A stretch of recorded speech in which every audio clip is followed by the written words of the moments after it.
Yeah.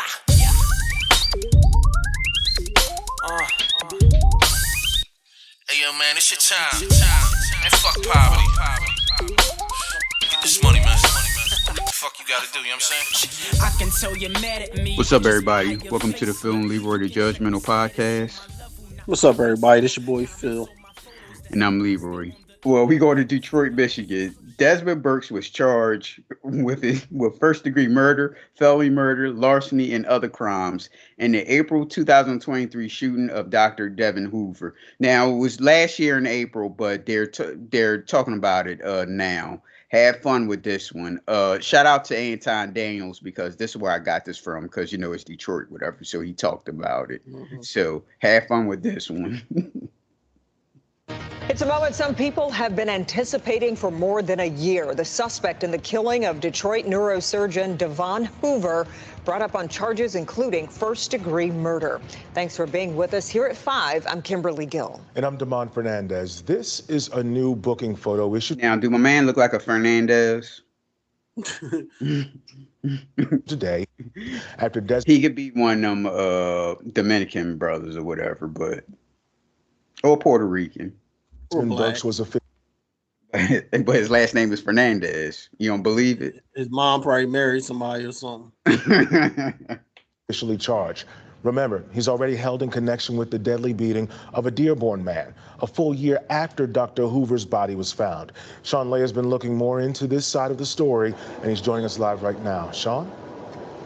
Damon, we're here at DPD. We're asking questions of DPD and the prosecutor's office to be completely accurate on this issue right now. But here's the deal. Desmond Burks, who you just saw there, was such a strong person of interest in the early days after Dr. Hoover's body was found in his mansion. He was detained by DPD for questioning. He was released. Now, the prosecutor's office says that's because no warrant request was given to them. He was released pending more investigation. That was just weeks ago. Burks was charged with killing a man in a road rage incident. That man's heartbroken wife sitting down with me late this afternoon. The beloved man on the right in this video, taken April 17th of this year, was Rita Sala. That's him at his shop in Dearborn, about to head home at 6 o'clock. By 8 o'clock, his wife, Dad, still could not reach him. I called my daughter, my youngest daughter. I was crying. And I said, Sue, something happened to your stepdad. She's like, why are you saying that, Mom? I said, because whenever I call him, he always answers the phone. Something happened to him. What was in your heart at that time? Something happened. Something bad. Something bad That was happened. bad. Sala got into a fender bender. The other driver got out, hit Sala, knocking him to the ground. My husband got out of his van, and he punched him and knocked him down to the ground and fractured his skull. My husband went back, fractured his skull. Rita Sala died this past May 11th. Tonight, his widow is shocked to learn that the man charged with killing her husband is Desmond Burks. He was officially charged today in the murder of Dr. Devon Hoover nearly They a should have year never let him before, go. April of 2023. Then Burks was held by police days after the doctor's body was found, but released pending the investigation. Burks did time for arson, had a felony gun conviction in his past. Sala's family says he was a danger to the public after Hoover was found. Why was he free a year later to confront their loved one?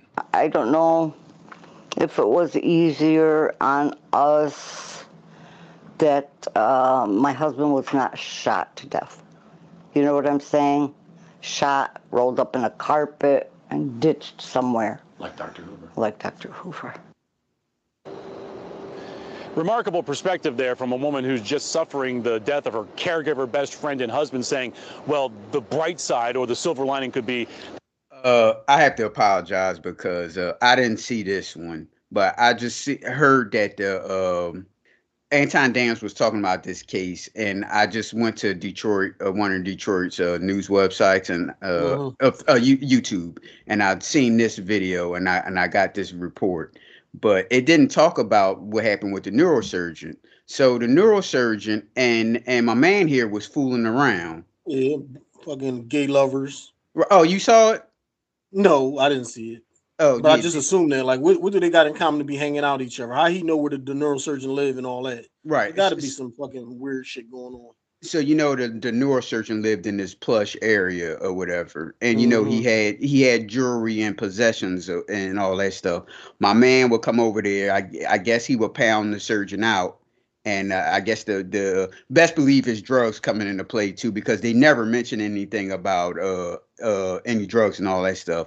That man is not messing with somebody with no tattoos on his face from the hood, and he ain't hitting him up with none of that fentanyl, that cocaine, or whatever that the neurosurgeon was into. So Mm-hmm. they found the possessions on they found like the possessions. I guess he had like a fancy watch and like all this type of stuff. They found that Doctor on shit. yeah, they found a doctor stuff on the black Pro- guy. Yeah.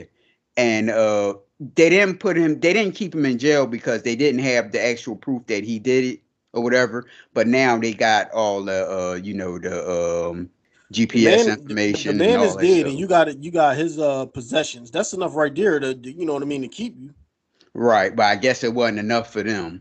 I guess they could just say stolen property or whatever like that.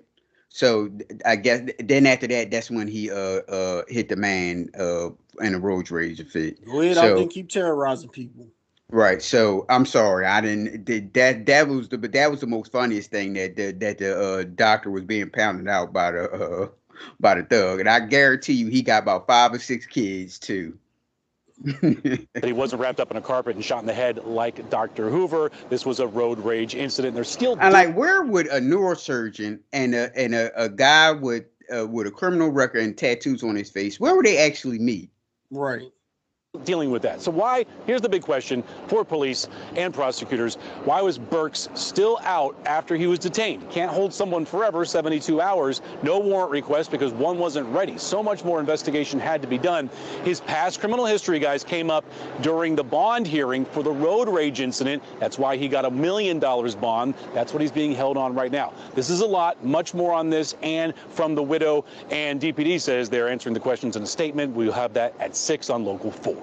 All right, still so much. Like you said, now you know the detectives and all that stuff. They knew that he killed that doctor, but yet they just allowed him out.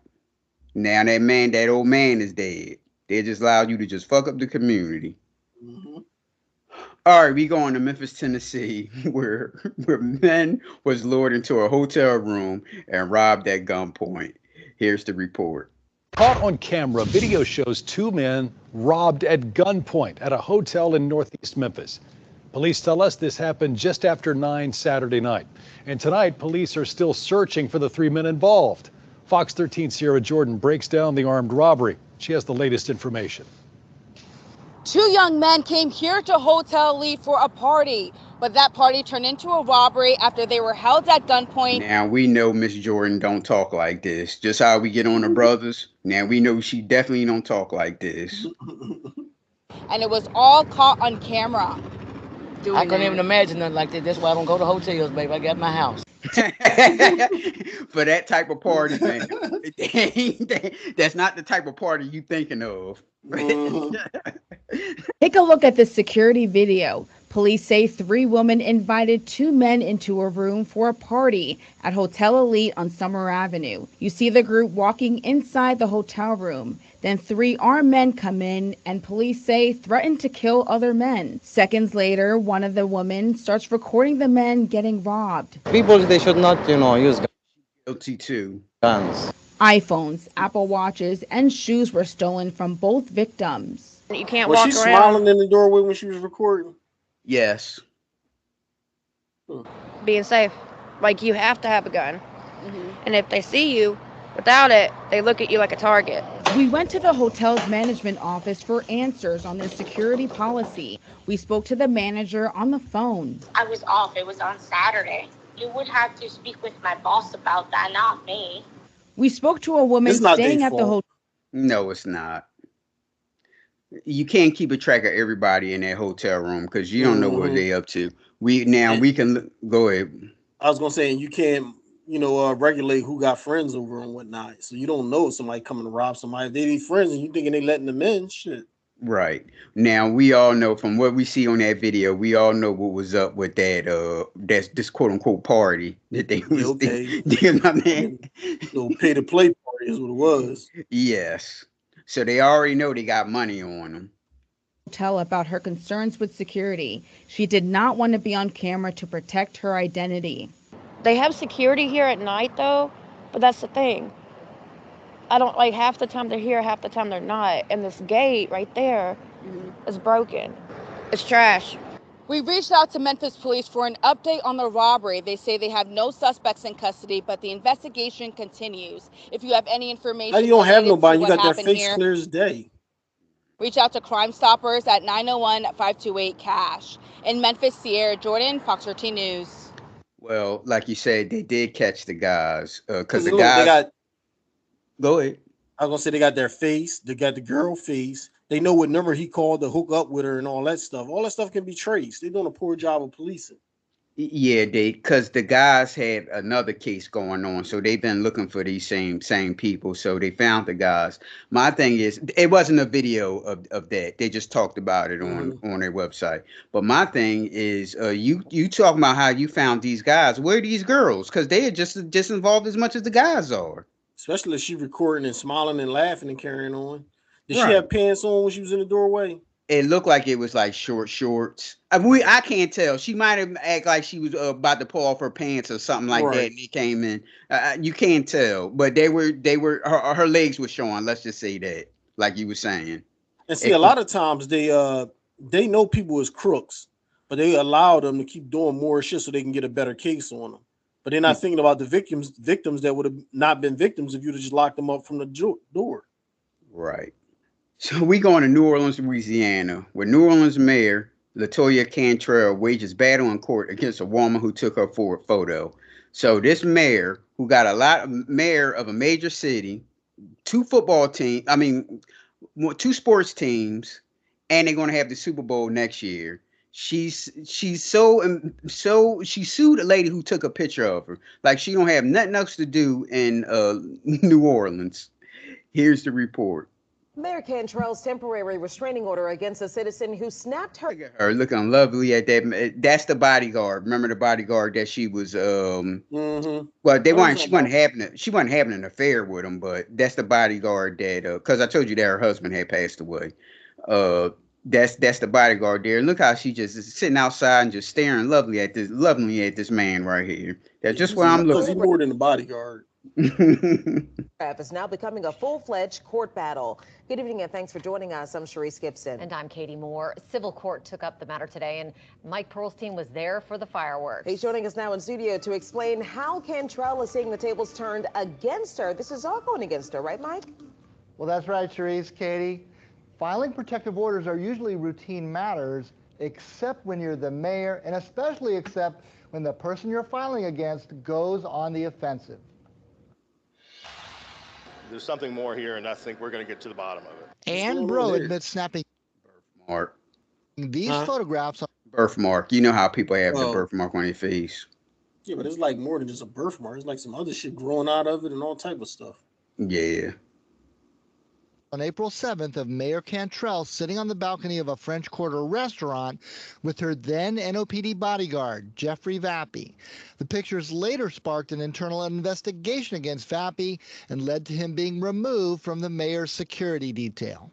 When Cantrell countered last week by filing this protective order claiming harassment, it was Bro who turned around and now claims the mayor is harassing an ordinary citizen with false statements and violations of her rights. It's created a whole firestorm of really an invasion of privacy of Miss Bro, and so that's what we really want to investigate. In her counterclaim, Bro states that Cantrell is falsely accusing her of harassment and taking other pictures, even video. This is a mayor, and she's doing all this stuff because the woman took a picture of them outside in a public place. I'm confused. To, quote, attack and dehumanize her. Bro stated she did nothing like that, and she includes this image of where she shot the pictures while sitting on her own balcony in the Pontalba apartments. Beyond that, Bro's attorney Justin Schmidt says he would like to know how the mayor obtained his client's social security number and an old driver's license photo, information usually available only to law enforcement officers. Oh, I wonder how. all she's around people that's in law enforcement. But it's supposed to be you're only supposed to go into people's records on a need to basis. You know what I mean? You can't just go Right. fishing around in people's records. Right.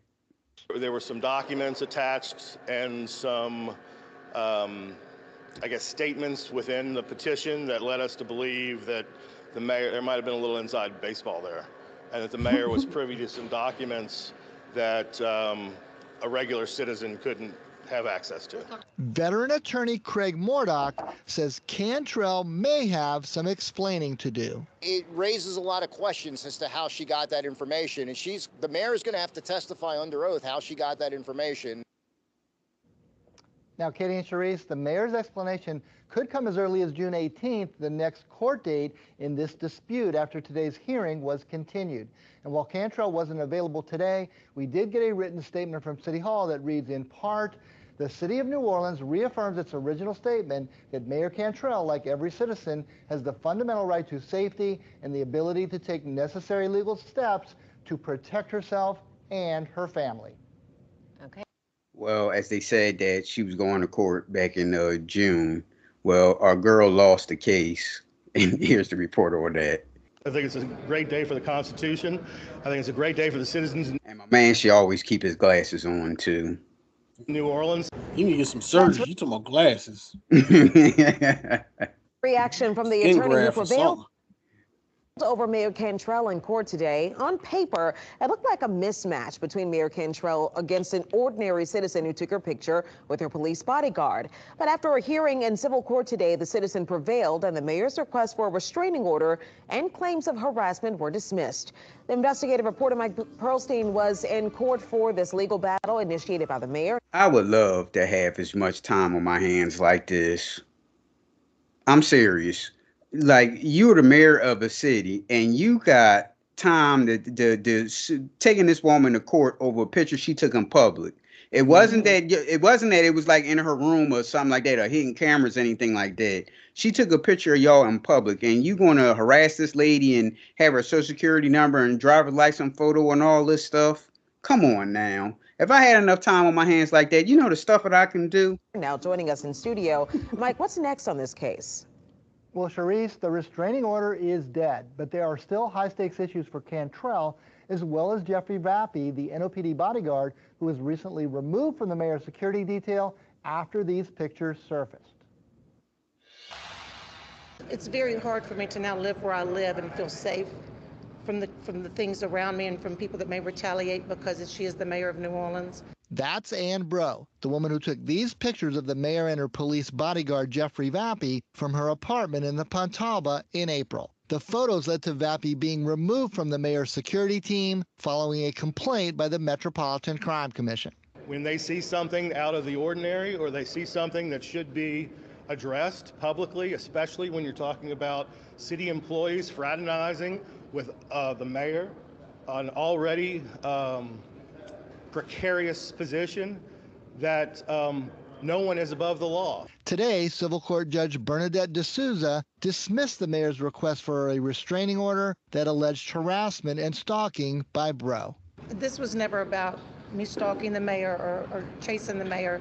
She's been my neighbor for quite some time. This was about an officer of the law doing something I thought he shouldn't be doing. Bro and her attorney, Justin Schmidt, are still seeking answers as to how the mayor obtained Bro's social security number and a driver's license photo, information usually only accessible by law enforcement. Cantrell was subpoenaed for court today, but did not appear. I think we had a lot of questions that she would have had difficulty answering. I think she would have been very embarrassed. And questions. So they told her to go to court, but she didn't. Now, what's up with that? Anybody else, they'd be sending constables out to lock your ass up. Right.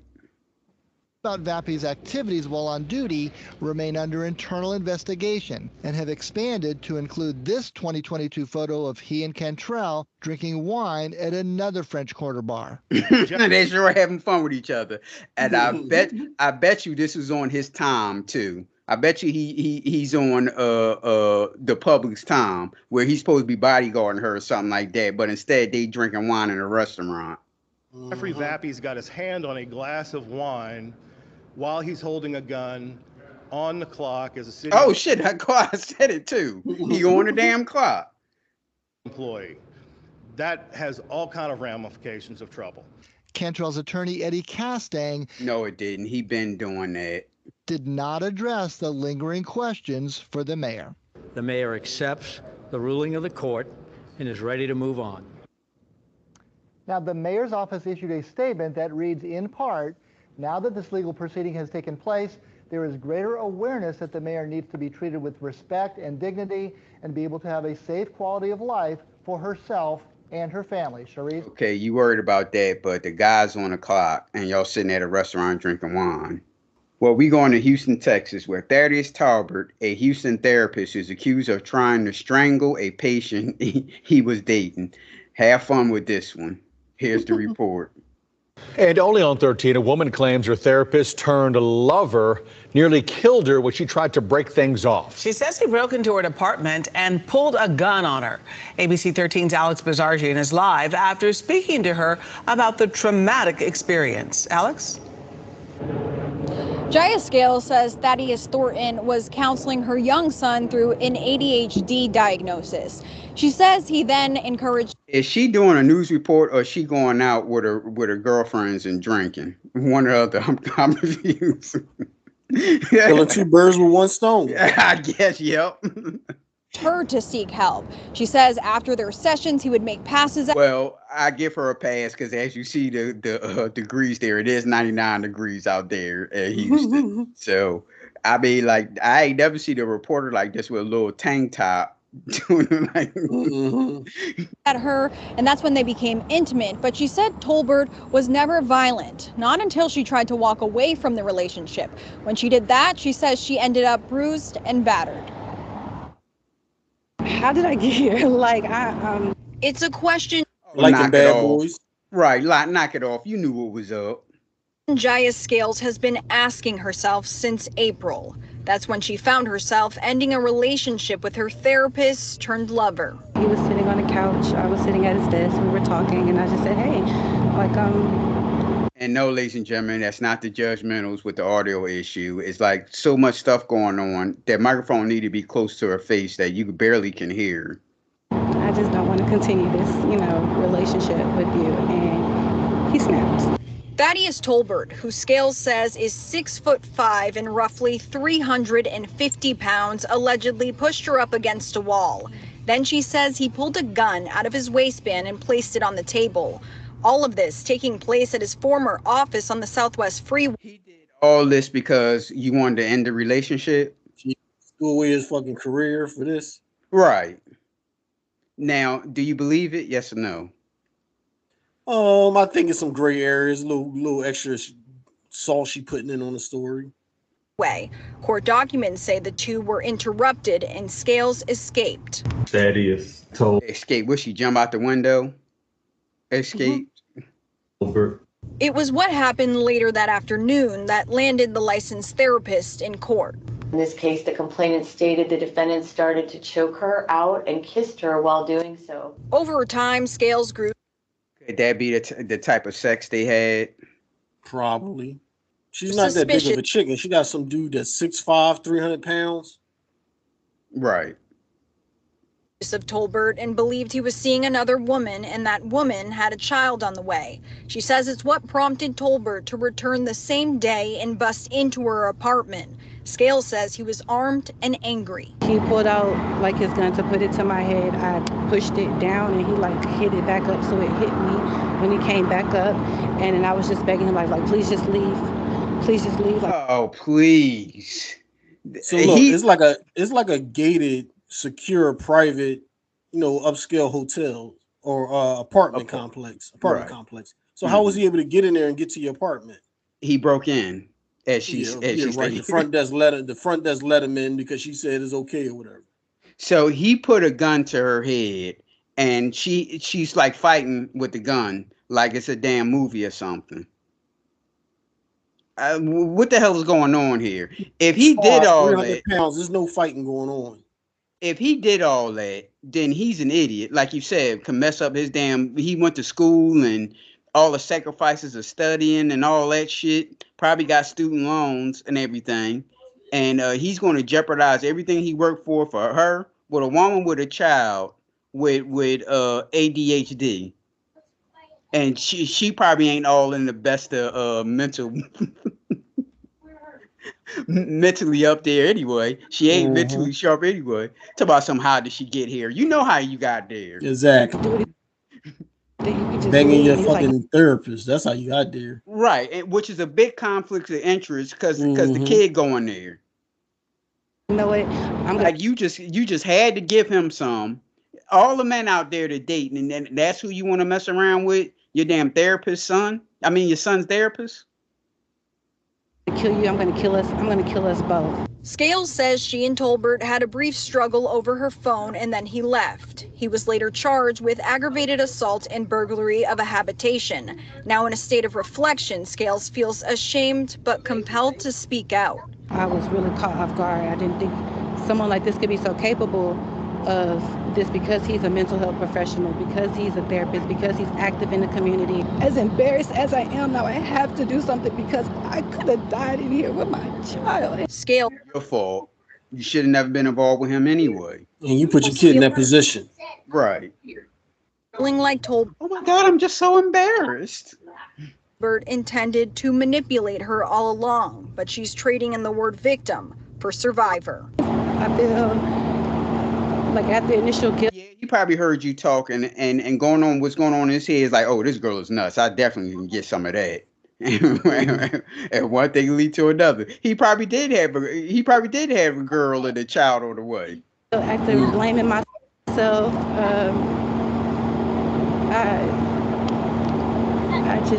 I want to hold him accountable. She's a walking red flag. Stay away from her. Yep. I did speak with Tolbert's defense attorney. He says his client maintains his innocence and they look forward to presenting their case.